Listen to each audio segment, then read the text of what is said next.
ערב טוב.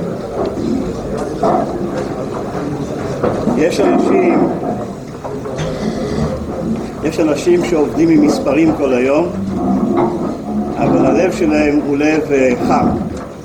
ישראל אפל, בוגר הישיבה, אין חשבונות בפועל, אבל עם לב חם בפועל גם כן.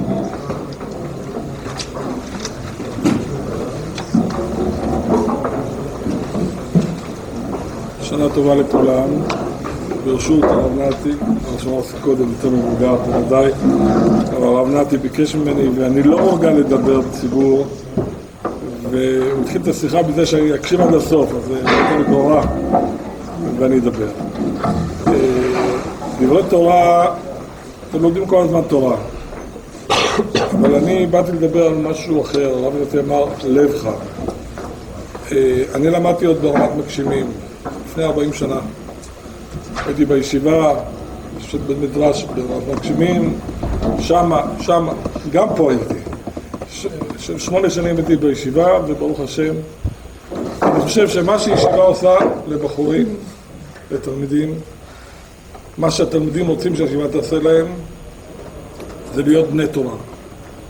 גם שתסיימו את הישיבה, ראש התורה צריך להישאר אצלכם.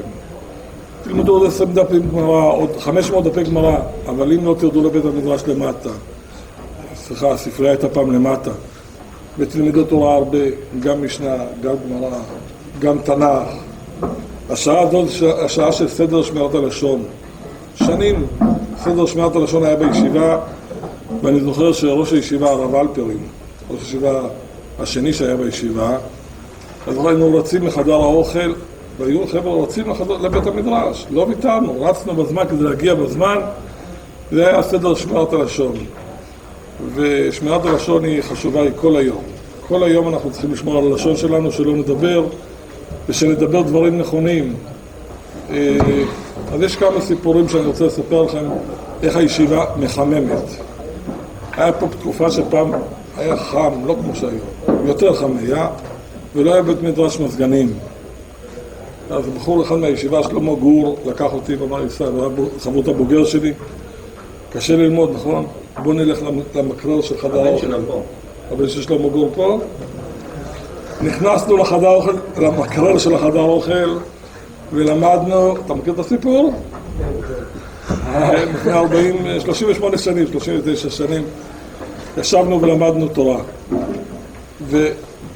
אני זוכר שהייתה עם דוד, עם מתי דן שהוא מגואלי ירושלים, למדנו בהפסקת הצהריים סדר קודשי משניות, במשך כמה שנים, שנתיים אני חושב שלמדנו יחד, מ1:30 אחרי האוכל עד שעה 2:15, כי צריכים לעשות לישון, ומתי דן היה חולם חלומות בשעת הצהריים על גאולת ירושלים, כשהוא היה בחור ישיבה.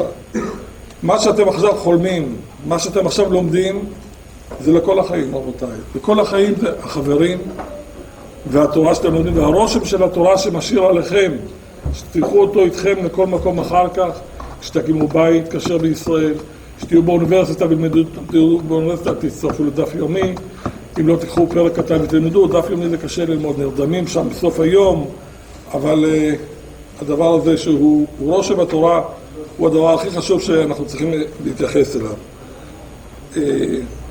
אחריות ציבורית. כל אחד מכם אחראי על עצמו ואחראי על כל הישיבה כולה. מי שהוא עושה רפיון, הוא מפריע לחברים שלו מסביב. אני זוכר שהייתה תקופה שהיו חבר'ה שחפפו, לא הגיעו לסדרים, והיו כמה חבר'ה, וגם אני, שלא נכנסנו לארוחה אחרי הסדר שלא היינו בו.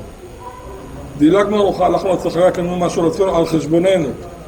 יש אחריות, והאחריות הזו היא גם שאחר כך יוצאים לחיים, גם בישיבה, גם בצבא, כל הזמן לדאוג שיהיה דבר תורה, ושתהיו חברים של תורה, לא של חברים שפחות לומדים, אלא תדבקו בתורה, וזה הרווח הגדול שתלכו אתכם לישיבה, לחיים אחר כך, החברים של הצבא, החברים של התורה.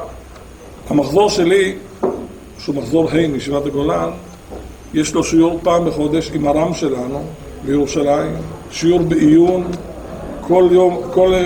פעם בשבוע אצל מישהו אחר, זה כבר שיעור שמתקיים 10 שנים, זה חיבור גדול לתורה, זה חיבור שיוצאים ממנו בני תורה. וזה המסר היחידי שאני רוצה להעביר, לא דברי תורה, אבל צריכים להתוודות, צריכים להתוודות בערב יום כיפור, לפני מנחה שנצא ידי חובה של דבר תורה, אני מתוודה פה.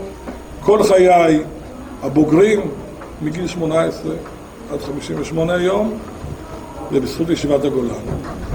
תודה רבה.